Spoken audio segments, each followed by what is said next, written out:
Hello everyone and welcome back to another video. So first of all, I just wanted to say thank you guys for giving me so much support on my previous video. It's really given me motivation to upload more. And yeah, it's just really sick to see all the support. And so today, the deck I've got for you is Natural Order Yawgmoth. This is a combo deck built around Yawgmoth, Threat Physician. Obviously really powerful card. And actually one of the best decks in both historic and modern. And it's also got a Natural Order package. Natural Order is an incredibly powerful card that sees a lot of play in Legacy, in Elves decks, and you can sack any green creature, so you could sack like a random mana dork, a Yawgmoth, and go and get one of these huge monsters. And so that basically wins the game if you resolve it on most board states. And before we get into the deck, I just want to say, if you find this video interesting, if you like the deck, then go ahead and check out my Patreon, link in the description. By the time this video is out, I will have a full deep dive on the deck, and I'll link it in the description. And yeah, my Patreon, you get the full deck guide, including all the combo lines, how to play the deck, how to sideboard with it, and tips and tricks, really everything you need to know to play the deck and really bring your skill with it to the next level. And you also get access to my private Discord, where you can ask me questions about anything you want, get early access to decks I'm working on, maybe an arena code here or there. So yeah, make sure to go check that out if you're interested. Let's get into the deck. So as I said before, this deck's got kind of two game plans, one with Yawg and one with Natural Order. And so for Yawgmoth, we've got the usual suspects. We've got Yawgmoth, which is really good with Yawgmoth. Basically, you sack the Yawgmoth and it comes back with a counter. So by itself, it fuels Yawgmoth twice. But then you can sack another creature to put a -1/-1 counter on Yawgmoth, or on Yawgmoth, and then you can sack it all over again. So basically, alongside the -1/-1 counter from Yawgmoth, turns every single creature you control into 2 cards, because you can sack it on Yawgmoth and then sack the Yawgmoth. And then if you got 2 Yawgmoths going, you can sack the first one to remove the counter for the second one. It comes back with a counter. You can remove the counter for the first one, and you can sort of move that -1/-1 counter back and forth, losing a life and drawing a card every time. And then you combine that with Prosperous Innkeeper or with Blood Artist, and you can go even on life and even kill your opponent with Blood Artist. And if you got 2 Young Wolves and Prosperous Innkeeper and a Yawgmoth going, then you can eventually draw into your Court of Calling, and then Court of Calling for Blood Artist and kill your opponent that way, even if you're tapped out. So that is a very potent combo game plan. But also, Yawgmoth is just really good at clearing off your opponent's board. You throw a couple -1/-1 counters, you sack your mana dorks, and your Orcish Bowmasters, and all of a sudden the creatures are dead, you're up a bunch of cards, and you can sort of play this fair game plan, which is still really powerful, even in a format as powerful as Timeless. And then, of course, you've got stuff like Orcish Bowmasters and mana dorks like Deathrite Shaman, Delighted Halfling, which importantly don't die to Bowmasters, and you've got those to get a bunch of creatures in play. And obviously Orcish Bowmasters is just absurd. You can flash in response to a Brainstorm, get a lot of value that way. And I got a couple one-ofs.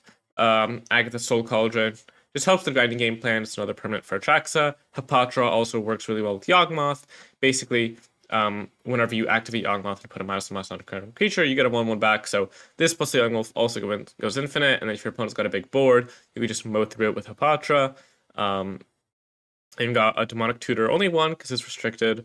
And we've also got 3 Once Upon a Time to help with the consistency of this deck. Not the full playset because it's a little awkward to draw in multiples, but having the 3 means this deck can run 20 lands, and you've almost always got a mana rock on turn 1, even with only 8 of them, which is really powerful. And then we've got 4 Court of Calling, as I mentioned before. If you're tapped out, this can help you switch a creature. This is also redundancy for Yawgmoth, and it can find like a Young Wolf or something, and it really is really strong. Also, being an instant means that you can play around counterspells, stuff like that. Additional copies of Orcish Bowmasters. Just a really great card. Does make mana a little tricky. Often you'll want to fetch for an Overgrown Tomb instead of a Swamp, so you can have triple green, because that can be an issue with some of the black creatures in this deck. If you flash in Orcish Bowmasters, then you need 3 green lands to do it for X = 2. Yeah, Court of Calling, really powerful.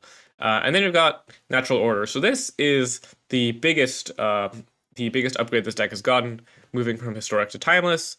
And it's just so insane in this deck, because this deck is the perfect deck for it. And you got 8 mana dorks and 3 Once Upon a Time. and 3 Prosperous Innkeeper. So you're going to be casting it on turn 3 a lot of the time if you're not disrupted. And this deck is also chock full of cheap green creatures to sacrifice. You know, Yawgmoth is the best creature to sacrifice because it just comes back. So it's almost like not even a cost. And then, but also, you know, sacking a Delighted Halfling, a Deathrite Shaman, Prosperous Innkeeper, you know, something you Court of Calling into. You can even sack a token from Colony Garden. Really anything. It's just so good with Natural Order. Makes the downside not that much of a downside. And then we've got 2 creatures that kind of work at different points in the game. You know, if you don't have too many creatures in play, you can just grab a Traxic Grand Unifier. Especially important against a control deck. You get to refill your hand, and you've got this huge beater they need to deal with, and also just a fresh bunch of cards. You know, this deck, generally you're going to get creature always, land always, usually an instant between Once Upon a Time and Court of Calling. Sometimes a sorcery because you got Demonic Tutor and a Natural Order, and then you know, one Actus Soul Cauldron as an artifact, and then there's also a couple artifacts post board, a couple extra instants and sorceries, even an enchantment and pylon. But yeah, generally you're going to be drawing 3 to 5 cards off a Atraxa, which is great because they're also guaranteed to be some action in there. You're not going to draw 3 lands. So yeah, Atraxa are really powerful, especially early in the game. And then the other creature is Craterhoof Behemoth. Now this deck is really good at putting tons of creatures into play. You know, you've got a ton of cheap creatures, and then a couple creatures that make extra bodies, like Orbital Bowmasters. You know, Yawgmoth is resilient to removal, stuff like this. So, Craterhoof Behemoth, often you can have a ton of creatures in play. You can Natural Order and just get Hoof in play and kill your opponent right away. Bam, just no nonsense. They can be dead as early as turn 3 or 4. And so this makes the deck really scary because your opponent's got to be worried about just a massive Hoof smacking at them at all times. So yeah, Craterhoof Behemoth. And also the nice part about running 2 Natural Order targets is they're both very powerful. Even, you know, if you've only got a couple creatures, Craterhoof is going to still have a big impact on the game. And, you know, say if you draw your Craterhoof Behemoth, and you got a big board, and you cast a Natural Order, getting a Trax is also going to do it. You know, you can get a Court of Calling and then fetch a Yawgmoth. So, really, having 2 of these means that you're basically never stuck without a Natural Order target on the deck, and Natural Order does lead to some additional clunkiness in the deck because of, you know, drawing Atraxa and Craterhoof, and, you know, if you draw 3 Natural Orders and no green creature, that can be an issue. But just the absolute just raw power of Natural Order, of having this just 4-mana I win button, is super worth it. It's one of the reasons why this deck is so powerful and timeless, despite, you know, it being a more powerful format than Historic. So moving on to the sideboard, so first up, we've got the basic stuff. You know, 3 Fatal Push, 2 Thoughtseize, just some extra interaction. You know, if you're worried about creatures, you can bring in Fatal Push. You're worried about instants and sorceries, you bring in Thoughtseize, you know, against a control deck or whatever. And we've also got Scooz for some Graveyard Aid, Haywire Might to blow up stuff like Grafdigger's Cage, and also Leyline Binding. You got 2 Veil of Summer, fight against all the Thoughtseizes and Fatal Pushes, and also has some utility against the Breach combo deck that my previous video was on. We've got a Pithing Needle, just a hate card against, you know, various decks, can hit a Necropotence, whatnot. Same thing with Phyrexian Revoker, just having another one of those. Also can hit stuff like Goblin Jarbelcher. Shana's Tidebinder is an interesting one. So this is a 3-mana 3/2 flash. When it ETBs, it counters an activated or triggered ability, and then removes everything from that permanent, as long as Shana's Tidebinder's in play, which is really powerful. The main reason this is in the deck is it can just randomly nuke a Charbelcher or something like that. And yeah, it's just a nice tutor target to have. It's a little bit of a niche sideboard card, especially since it's kind of hard to cast. But I've been liking it so far. We've got 1 Pylon, just a little bit of extra removal. Having the Convoke is nice for killing big creatures cheaply. And then got a 1 of Elven Chorus, just a little grindy piece. It's a little awkward because this deck has a lower density of creatures thanks to Natural Order, and especially a lower density of castable creatures because Atraxa and Craterhoof Behemoth don't really count. You can't cast them with an Elven Chorus in play. The Elven Chorus is a lot better because of fetch lands, and you can reset the top with Court of Calling and Once Upon a Time. So it's still a solid card to have in grind your matchups. And so yeah, that's the deck. As I said before, check out my Patreon for an even more in-depth guide on the deck and a sideboard guide and all that. And let's get into the games, shall we? Alright, welcome to match number 1. I am in Platinum here. It's the start of the season, and I think we're gonna have to take a mulligan on this hand. Just 5 lands and 2 mana dorks, not gonna do it. This hand's a little better, though it is a little clunky. We've got 2 Yawgmoths. We've got a Once Upon a Time to hopefully help us find an early play, but we're not going to be spending our mana too efficiently here with the Demonic Tutor. I'm going to go ahead and keep and throw back a Yawgmoth because they're kind of redundant, multiples, and fire off this Once Upon a Time. So here we could take an Innkeeper, we could take a Bowmaster, nothing else really makes sense.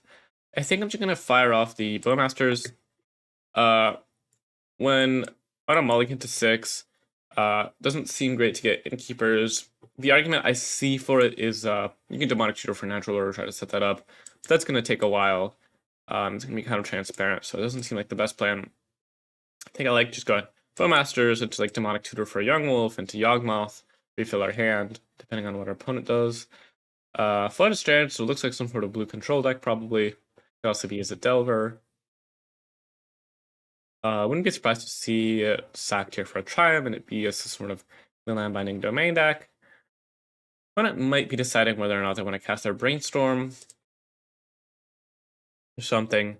If they do show to be a blue control deck, there's an argument to holding up Orcish Bowmasters and not casting it right away because it makes their Brainstorm a lot sketchier. Huh. So untap Watery Grave and then just passes the turn back. Might have been a misclick. Maybe they were going to go cast Brainstorm and then got spooked by the fact that I was holding priority. Maybe they're a Death Shadow deck, actually. Yeah, actually that does seem like the most likely option. Some sort of Sultai Death Shadow deck. Definitely see that. Alright, I think I'm gonna, as I said before, go ahead and just Demonic Tutor for a Yawgmoth because that just makes Yawgmoth so much better. I'm gonna go ahead and fetch a Forest here. Don't want to play out the Boseiju necessarily, but it could have some random artifact or enchantment, and I can always play it next turn anyway. Yep, DT, Yawgmoth, and go ahead and pass the turn. Hoping for no counterspell here, that would be pretty rough. But, you know, a blue deck could definitely have one. Though I'm hoping that they have stuff like,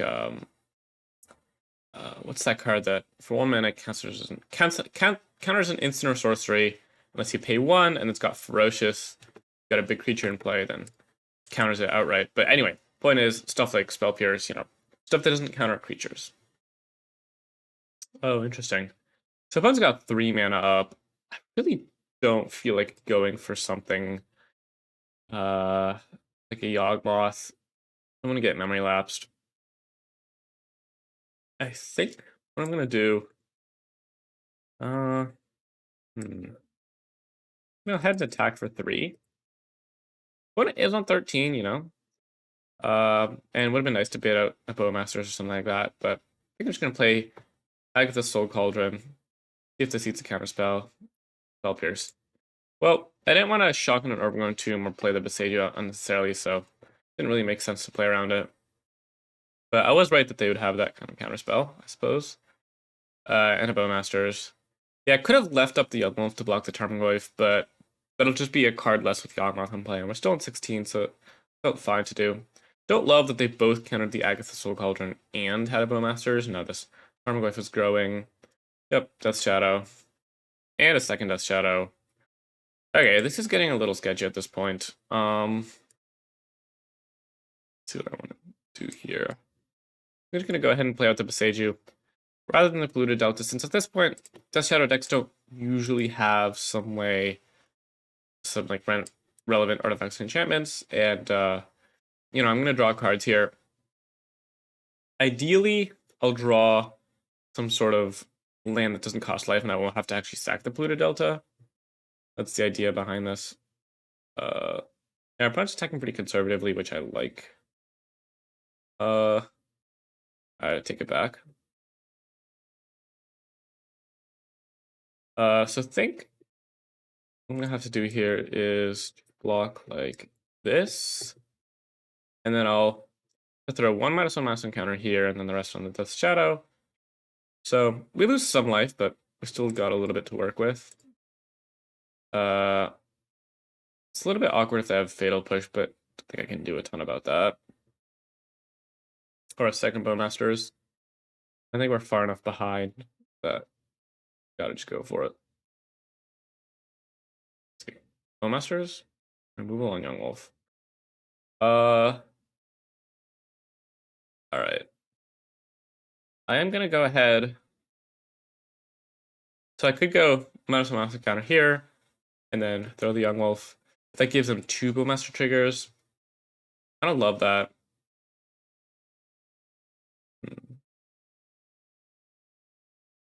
I do think I need to cash in at least 1 card.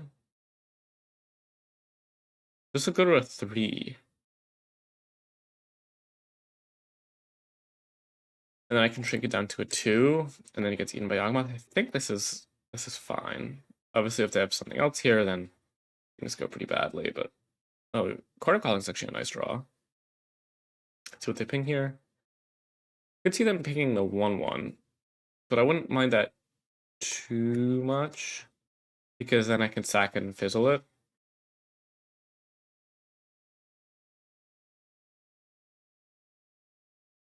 Pings the Dogma. Well, that's fine. Oh, pings face. Okay, yeah, that makes the most sense, I think. All right, that resolves. And we've got another ping. I guess I could have double pinged the Yawgmoth to kill it. No, yeah. Maybe that would have been better for them. Let's see that. I don't know if you can go with this. Go to 2 here. But now we can Quarter Calling for a Prosperous Innkeeper. Gain back some life. It's gonna go a long way.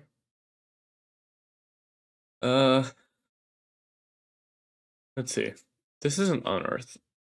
Oh, Hooting Mandals. Huh. So what's the plan here? Hooting Mandals is rough. Trample is really not great.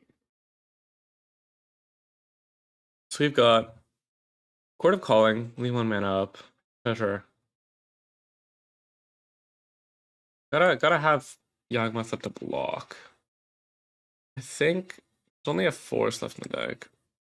The plan is go to 1 here. And if they've got a Spell Piercer, then so be it. Can't play around it. Yep. Alright. Yeah, kind of rough there. I guess it would have been better if I went for the Yawgmoth. Just wasn't really sure what I was supposed to be playing around. Yeah, I was hoping to shrink the Tarmogoyf with the Active Soul Cauldron, and then instead of that, it grew because it went to the graveyard. Yeah, I had the 1 mana. I was worried about that card I was talking about, but I didn't want to play on the Spell Pierce, which I guess may have been a mistake. Anyway, so we saw Spell Pierce, Fatal Push, Bowmasters. I think Fatal Summer is good to bring in, and also Fatal Push because of Just Shadow Tarmogoyf. And then I'm wondering if I should bring in the Skoos. So what are we cutting? This doesn't seem like a matchup for Blood Artist. We don't need to go infinite. The Prospect Innkeeper will do the trick. Go down an Innkeeper, go down a Once Upon a Time. Go down, let's see what else. Maybe a Court of Calling because of Spell Pierce. And then a Demonic Tutor. Just against like a tempo deck, against Spell Pierces, Demonic Tutor gets worse. It's not actually as good in this deck as it is in most decks. So cutting up post board is actually generally fine. And yeah, I don't think I'm gonna board in Skoos. Just a little slow. Good against Tarmogoyf, but I really only want to bring in Skoos against dedicated graveyard decks and sort of mid-rangey matchups where I'm just kind of looking to board more threats. But this isn't really one of those matchups. All right, on to play game 2. Hopefully we can get off to a nice, quick natural order. It's always the dream. I wonder if my opponent's going to be boarding out their Spell Pierce as well. This is a nice and quick natural order. I mean, this hand, my opponent taps out on turn 3. They're just going to be dead. Craterhoof in hand, so this is a little more risky if we draw the Atraxa, but I think this kind of hand, we go Seiju, Delighted Halfling, Colony Garden, Prosperous Innkeeper. Turn 3, they're not keeping something up, we just get to jam and Atraxa. I think it's worth the risk. This hand also is totally fine against a removal spell. Actually, I was going to go Prosperous Innkeeper. I think I still am, because this means that we can natural order turn 3. Still with the Phyrexian Tower. I was thinking, opponent's missing lands. I think not gonna go for that. Suspecting they've got a Spell Pierce, something along those lines. I think I just take it slow here. They're gonna fall behind on tempo because they're only on one land. So once they hit their second land drop, they're gonna have to start doing stuff, and then we can just jam the natural order. I think that should be good. All right, Thoughtseize. Yeah, I mean that's annoying. They take the natural order, but still fine. No, we are kind of pressuring them, especially with this Deathrite. Ooh, and Agatha's Soul Cauldron as well. Uh, definitely interesting. Go ahead and play the Cauldron. Play the Deathrite Shaman. I think I'm just gonna go ahead, exile this deleted halfling, put our counter on the Processing Keeper, and just damn for 3. Alright, so they're taking a lot of damage, and how close are we to actually casting this Hoof? Like 1, 2, 3, 4, 5, 6. Actually, pretty close. Court of College is gonna be game.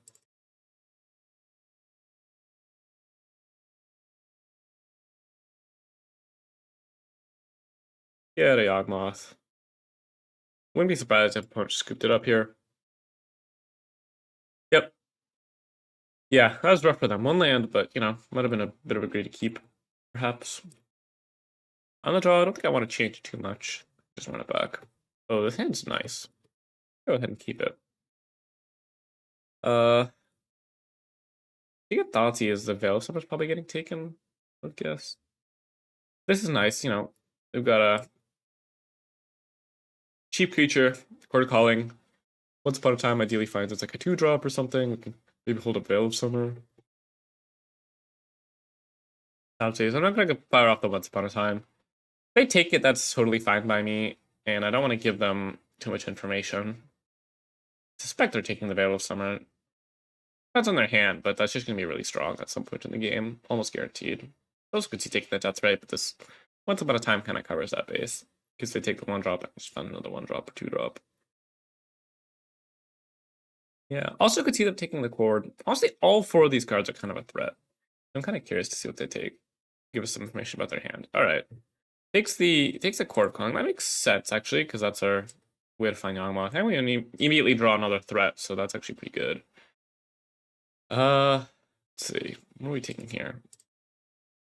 Death Rate's kind of bad in multiples. Because I have a lot of fetch lands, but I don't think that's necessary. I think I could just go ahead and grab the Yawgmoth. Kind of guarantees we have a creature in play. I'm actually just going to go ahead and play Yawgmoth on turn 1. Because I don't have something to accelerate into, and I'd rather hold up Veil of Summer when I play Deathrite to protect it.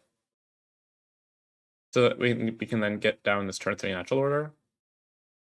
Wouldn't be surprised to see like some sort of 2-drop threat here. You know, Tarmogoyf could shock in a thing and play Death Shadow. That's a little sketchy if I have Bowmasters. Yep, there are Bowmasters. That's fine too. It's the Young Wolf, but I'm not too worried about that. Ooh, second Young Wolf.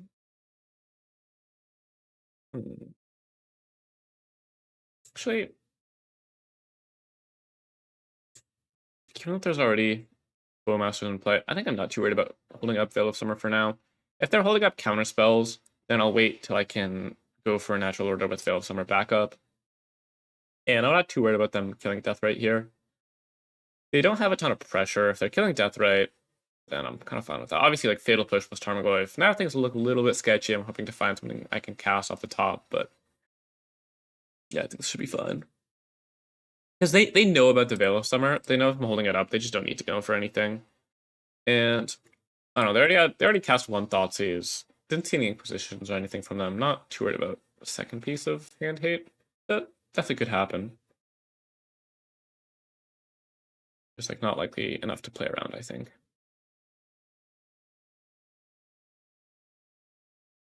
Yeah. Better Triumph the Deathrite Shaman paying 3 life, sure. So I assume they just have like a Death Shadow in hand or something. Otherwise, this is really aggressive. They could go to 6 here. Pass the turn back. Okay, no, that's good. That's good. Yawgmoth. Yawgmoth is interesting. I mean, really hoping for a land now. interested to see what they do with the polluted delta. I would love for them to allow me to use this Veil of Summer.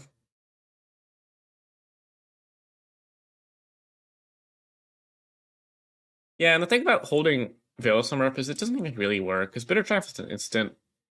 They could have just waited till my turn. I don't want to hold up 1 mana forever. It puts me behind on tempo.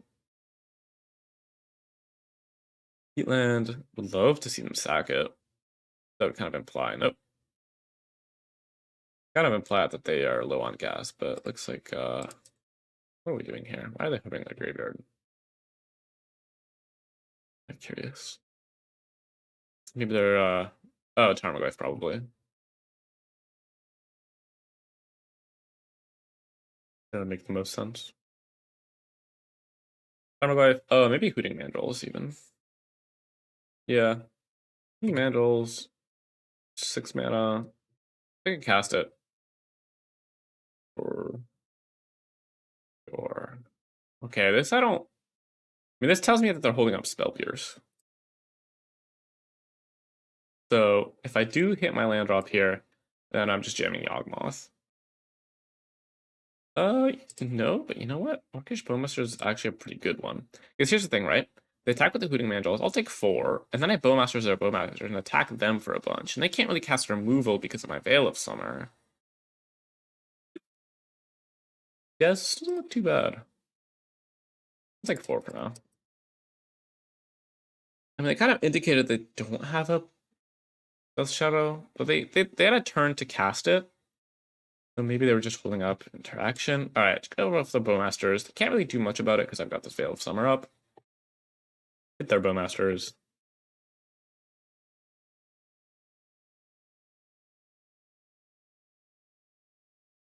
Deleted Halfling, that's a good one. But let's see. Am I worried about a Bowmasters?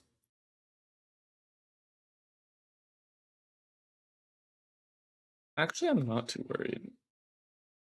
Let's see, if I swing out, then no, I don't want them to actually kill my Bowmasters.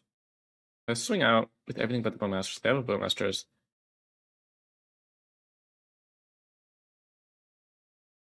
I get to eat a creature? Maybe that's actually a reason to swing. I think I'd like to force that out if they have it, and then I don't even need to cast the Veil of Summer. This will lead to some creatures getting traded off, but it just doesn't really seem like they have a second one. So, 3, yep. All right. And goes to 4 here. That's not, I mean, at some point my opponent just has to block. Yeah, this is so good for me that they don't have a Bowmasters. Oh, yeah, they're really in trouble now. This has to be a desperation play. Not sure why they didn't do it earlier. I mean, if they draw Bowmasters, then it's great for them. Yeah, I think my opponent, he's holding up some sort of interaction, some sort of Spell Pierce or something, but having to hold up that 1 mana the whole game has just put them really far behind on tempo that I haven't even had to cast any of my 4 drops. I've just let them kind of, there we go. Let them kind of waste their removal on my cheap creatures while I develop my board. And they weren't able to put enough pressure on me. So we'll take that. They went out in a nice way with their own third triumph. Expect it. And on to the next one. Alright, welcome to match number 2, and this is a keep. A little bit awkward to have Blood Artist in hand, but that's fine. This hand's got 1 drop, 2 drop, Yawgmoth, can't really ask for too much more. Also, we've got the full combo here, actually. You know, Innkeeper, Hapatra, Yawgmoth. Start looping -1/- encounters, gain a bunch of life, make a bunch of 1/1s, find the Quarter Calling. And looks like we are up against some sort of Titan deck. Got Yorion, so it's going to be a little bit of a spicy build, but not too worried about that. And just gonna go ahead and grab a Overgrown Tomb here. Want to have a bunch of green mana in case we find a Quarter Calling, and life doesn't really matter in this matchup, especially with the Prospecting Keeper. They don't really have any way to remove it, most likely. So, Lurching Peatland, black mana, maybe they've got a Bowmasters. Alright, fair enough. Attack there with the Yawgmoth, because I didn't think they would block, because they probably need creatures in play for natural order, and, you know, we've got a Yawgmoth in play, even if they do block, it's not that bad. Here, I'm going to go ahead and play the Deathrite Shaman to try to get up to this Yawgmoth next turn, and just a second Blood Artist, or a second Yawgmoth, I mean. I think I need to go for the Hapatra. I think if we get a Yawgmoth down, it should be plenty. If they tap our friend Natural Order here, they're just dead. Of course, they could have something here. Not sure what, honestly. I have no idea what's going on in my opponent's deck. I assume they've got Bloodmasters in their deck, but I also assume that they don't have it in hand because they would have cast it earlier.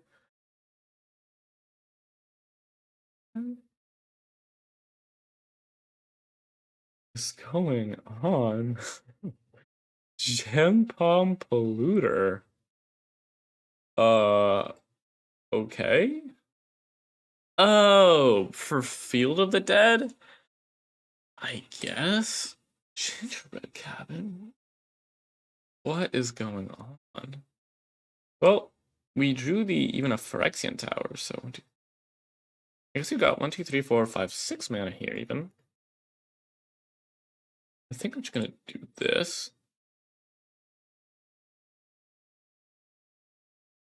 And now the Yawgmoth comes down, and my opponent is super duper duper dead.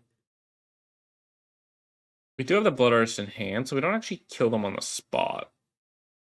I guess I could have gone for it, but this just means we make an absurdly large board and wipe their board, so like a Primeval 10 or anything like that doesn't worry about me.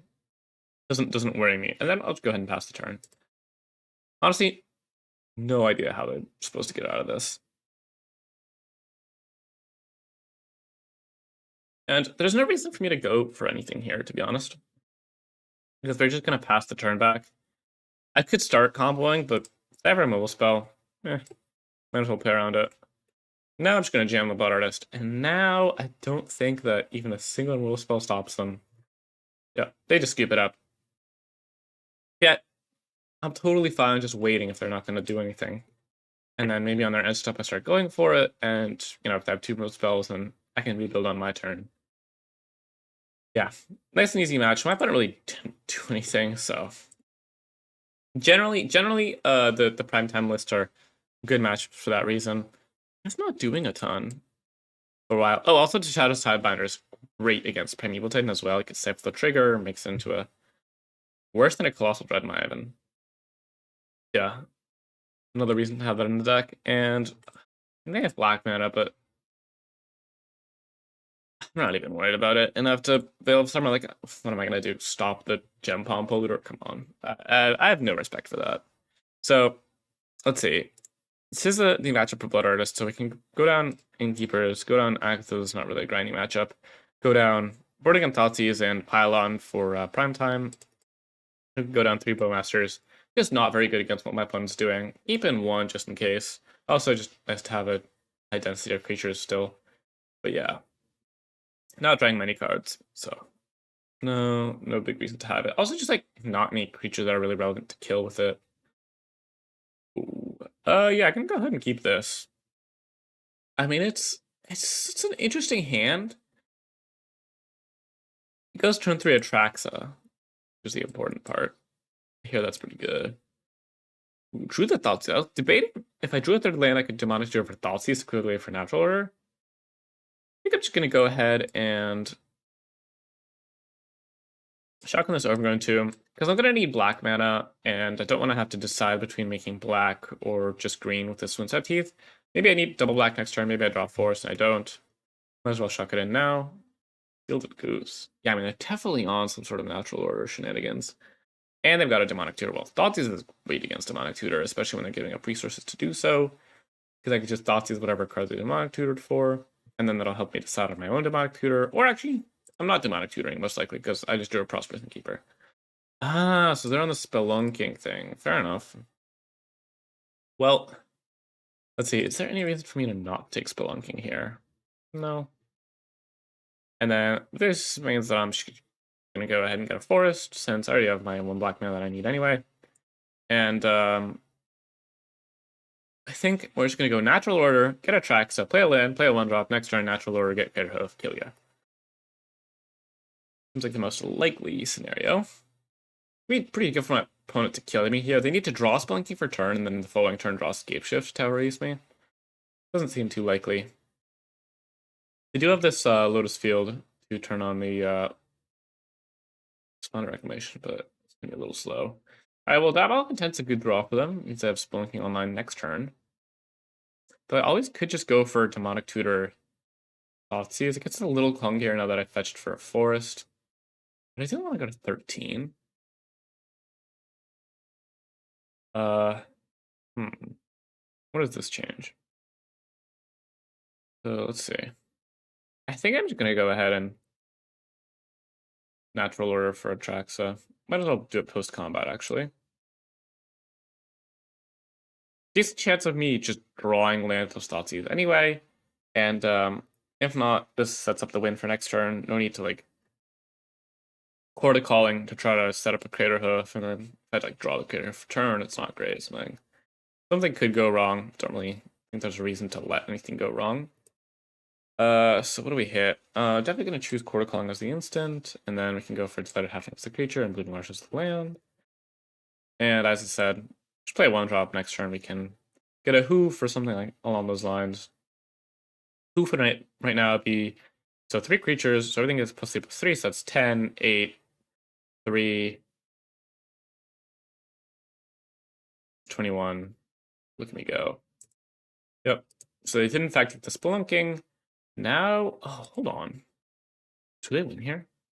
You get to go Lotus Field, sack 2 lands. Lotus Field enters untapped. They sack. Oh shoot! Did I underestimate them? Okay, I mean, if I lose here, hold on. Well, no, they shouldn't be able to actually kill me here unless they drew something for turn. Yeah, because they're just not gonna have a way to recur the. Yeah, so draws a card. Yeah, as I suspected, they need to find something they don't have. Yeah, maybe it was a little sketchy to go for the Atraxa, but this seems fine. All right, does this change anything? Could play Blood Artist. Oof, with 4 creatures in play, only 2 of them can attack. I also get to drain my opponent for 1.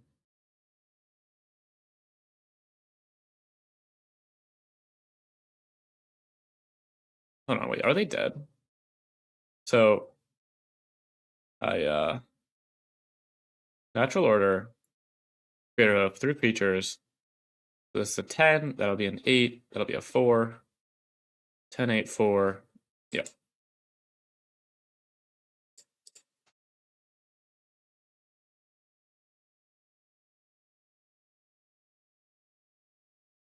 That's 22 minus 3 is 19. Exactsies.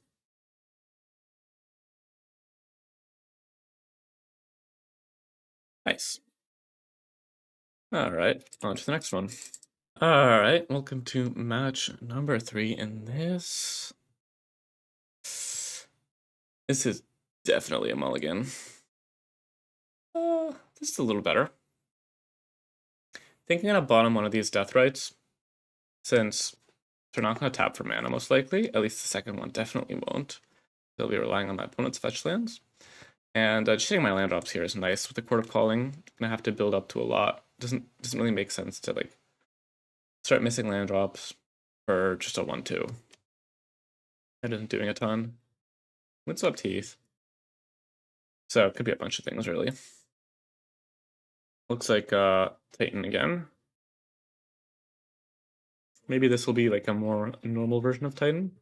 Yeah, this is the Alpha version with Sunken Citadel and all that. Alright, since I drew the Once Upon a Time, I think I'm just gonna go ahead and fire that off. Before making any decisions. This is again a great matchup. It's just, you know, the natural order plan is good from them, but it's just a little slow. And I'm gonna grab a Yawgmoth, and then next I'm gonna chord for something that lets me either cast the Yawgmoth if I don't draw land, or like Hapatra if I do, because that'll just win the game on the spot. And yeah, this is gonna be too slow from them. That's the thing, they just have no disruption, and this deck's plan is just faster.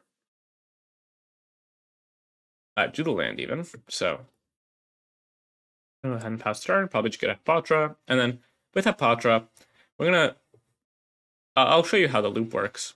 And then if we draw a Court of Calling before we draw a Bullet Artist, we get to kill them on the spot. But even if we don't, yep, Natural Order for Titan, that is fine. Just not fast enough. There's a turn 3 Titan on the play. Not good enough. Hold on. Yeah, on the play. Yeah, they were on the play. Turn 3 Titan. Not good enough. Wait, am I losing it? No, I was on the play. Yeah, I was gonna say like this. Yeah, they were on. I was on the play. Still, turn 3 Titan, not fast enough. I think even on the draw, wouldn't have been fast enough. I was on the draw, so I would have gotten hit for 6. Yes, I guess on the play they can technically try to kill turn 4 with a Craterhoof. But yeah, bones deep in the tank, and yet, yep, it just doesn't matter.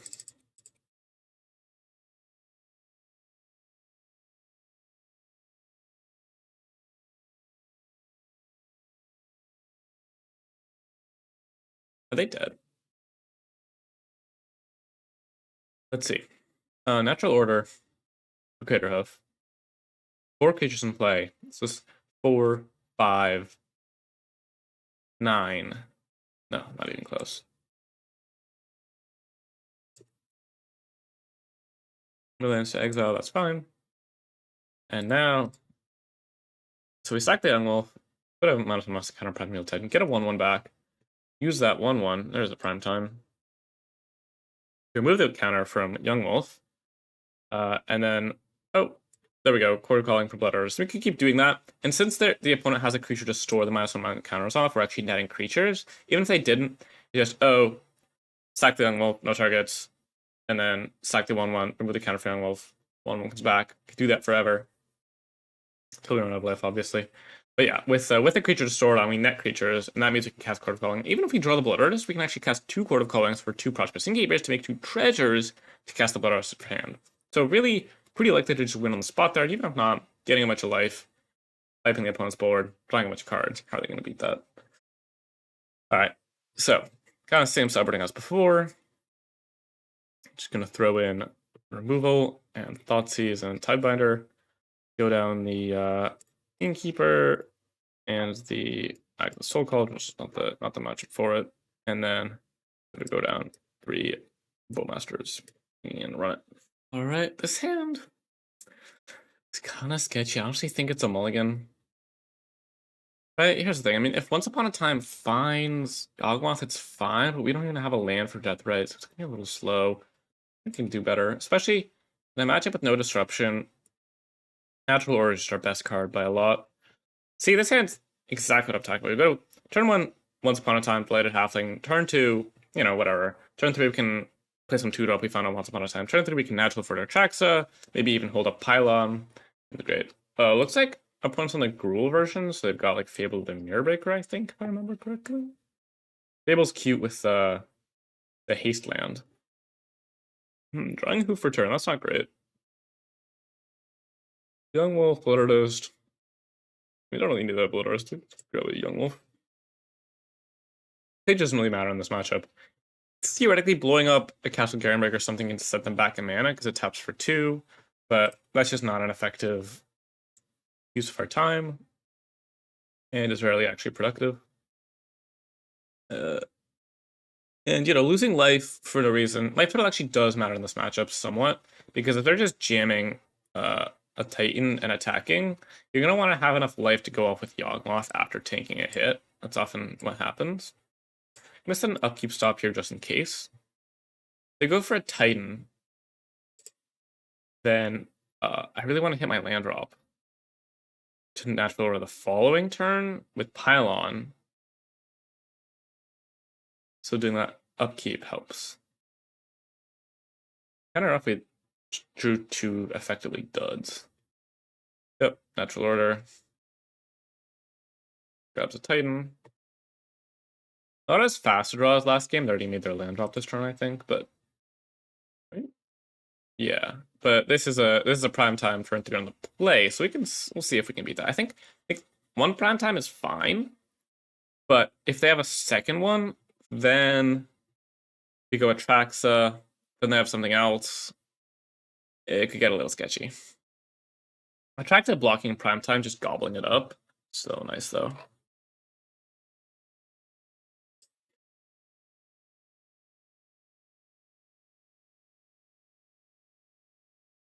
Alright, and we just need to ensure that we hit a land drop here, so anything that's not a land is getting sent to the bottom. Ah, perfect. And honestly, hitting 2 land drops is fine too, because we're going to draw cards off the Atraxa anyway. And this ensures that we don't draw the Atraxa, which is really important. Because that would just be game on the spot. Alright, let's see. Second Titan here would be kind of rough. Alright. If they find a Titan, they can cast it, but that means no follow-up, so that might be playable. Implies no Titan in hand. I think they're just going for it. Nope, no Titan. Alright, no Titan, no Titan, no Titan. Nice. Yeah, this should just be game. They're not getting out of this. I mean, hey, if they have a natural order here, land natural order, I guess that would do it. Nope. Alright, yeah, now I'm feeling great. Gonna go ahead and play the land. Just so we can have green up after casting the Traxa. After casting an natural order, getting a Traxa, I suppose. I might as well sack the Yawgmoth rather than the deleted halfling. And now Atraxa is just gonna let us combo off the Yawgmoth faster they can kill us with Titan, regardless of the like, you know, maybe they can outrace the Atraxa, but we're just gonna combo them. So let's see. I mean, Natural Order doesn't do anything at this point. So we got a Phyrexian Tower and a actually I just got a second one, Young Wolf. And we can just pop the Young Wolf into play.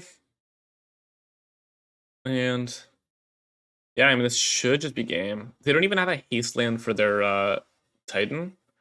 They can what they can do is they make an Flying Lifelink Indestructible haste 9/7 if they have a land drop here.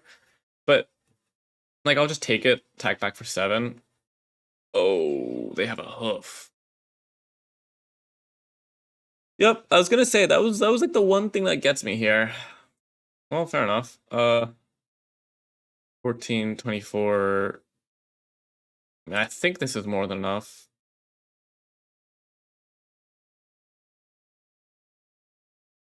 I should have blocked everything on the hoof, maybe. Yep. Wow, that is rough. Yeah, Craterhoof is like the biggest issue in this matchup, to be honest, because it's the way that they can actually kill you fast enough with prime time. But yeah, on the being on the draw was kind of the biggest issue there. And actually, Dive stops the hoof as well. Having Court of Calling just really makes you pretty safe. Oh, his hand's great. His hand is great. You're gonna lead on a Death Ray, and then next turn Prosperous Innkeeper plus Thoughtseize, and then Yawgmoth, and then go from there.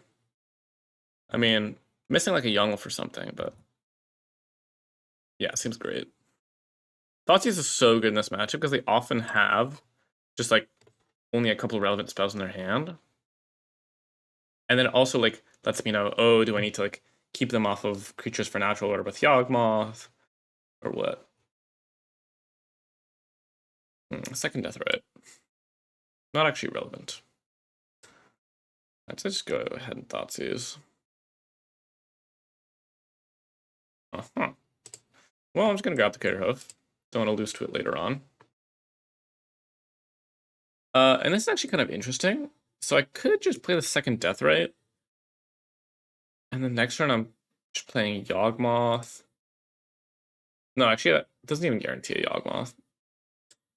Might as well get the Innkeeper down. Yeah, having 2 Death Rays is a little clunky just because limited fetch lands. But even if we don't hit a land drop here, we can just go Innkeeper again. Following turn, we've got a guaranteed Yawgmoth, a couple of creatures. Opponent's kind of off to a slower start. Especially because of the Thoughtseize, we don't even need to worry about the Craterhoof. I assume that's why they kept the hand, because Craterhoof is so good in this matchup. Quarter Calling. Well, I guess I probably am going to cast it, so I might as well get this death rate down, because it's free.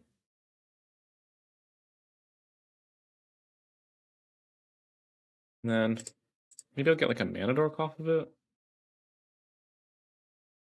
to ensure the Yawgmoth. I could also get Hapatra.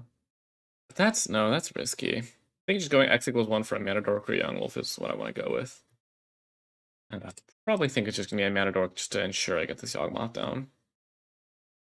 Because once I'm drawing cards, I can find what I need pretty easily. Yep, and they're just stuck doing nothing.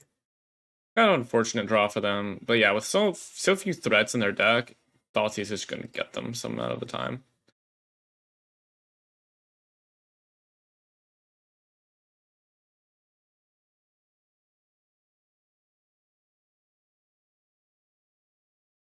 Yep, just grab a halfling. Man, if one of these death threats was a halfling, this would have been a lot smoother. That's why this deck runs 8 fetch lands, despite the mana base not really needing it. Alright. Sure, why not? And now we're just going to keep them off the natural order here. No reason to give them 4 more Titans in the deck. Back the Death Rites first, because they're just less important to the Innkeepers. Yawgmoth? Alright, well, as soon as we find a land to get that down, that should keep us from bricking. Almost guaranteed. And if I miss my land drop here, then I'm probably not going to sack another creature. Huh. Yeah, you know what? Actually, I will just sack the Innkeeper. This land drop here is so valuable. And the life gain doesn't even matter that much. Wow. Okay. Damn. I mean, still think we're fine here, but I guess a Titan this turn would have been a little sketchy. That is kind of... I mean, it is a 20 land deck, but still. Sure. Okay. Well, now we're pretty much guaranteed to... Come on, like... There we go. That's perfect. And now we're just killing them with Hoof next turn. No reason to get fancy. Right, no lands at instant speed to... Yeah. Just get in for 3. Next turn, natural order, sack the dork, 5 creatures, gonna be plenty.